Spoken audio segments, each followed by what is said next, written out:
Mabwingu, qui a reçu en audience le même jour la chargée d'affaires du Canada, Julie Crowley, en séjour dans le pays. Ces accords signés ce jour entre la RDC et la Chine concernent respectivement l'octroi d'un prêt sans intérêt d'un montant de 50 millions de yuan, soit 8 millions de dollars américains, et bien sûr l'engagement de la partie chinoise pour la construction de ce bâtiment.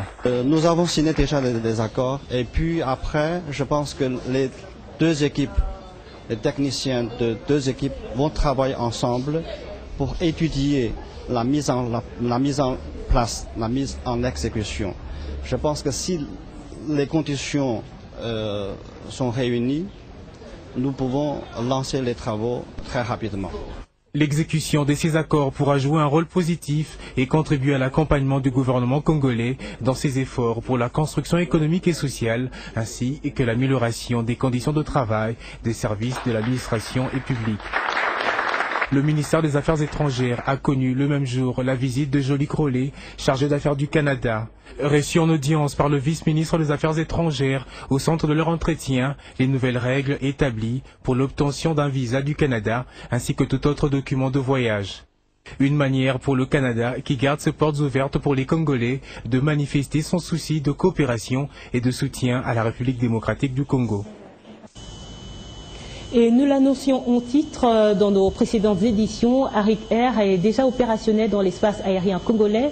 Le premier appareil de cette compagnie nigériane a exploré mercredi les airs congolais. C'était un moment émouvant à l'aéroport international de Ndjili où tous les agents responsables de Sillon Airlines, représentants officiels de cette société en RDC, s'étaient rendus pour la circonstance. Il faut noter également la présence d'une forte délégation d'Arik venue du Nigeria à Lagos. Mercredi 5 décembre, il est 16h25, lorsque ce premier appareil de la compagnie nigériane Arik Air atterrissait sur le tarmac de l'aéroport international de Ndjili.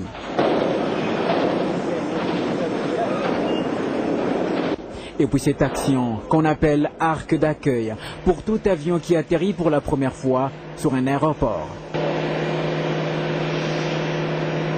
Au bas de la passerelle, les agents des Sillon Airlines, une société congolaise opérant aussi dans le domaine de l'aviation et représentante exclusive de Arik Air, visiblement sous émotion après plus de 3 ans d'attente.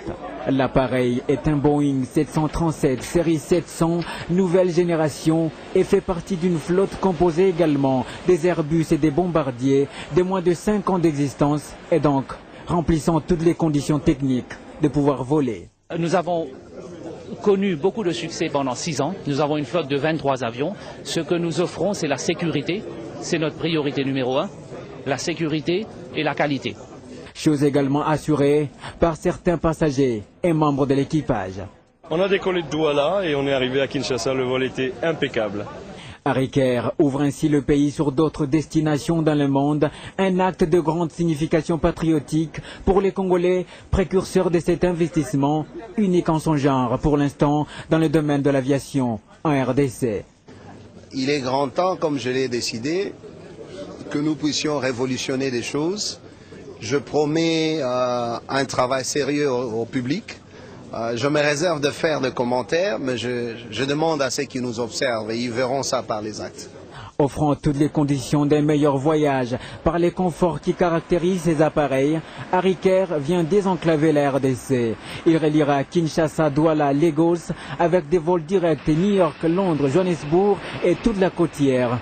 Ces vols sont programmés pour chaque mercredi et dimanche.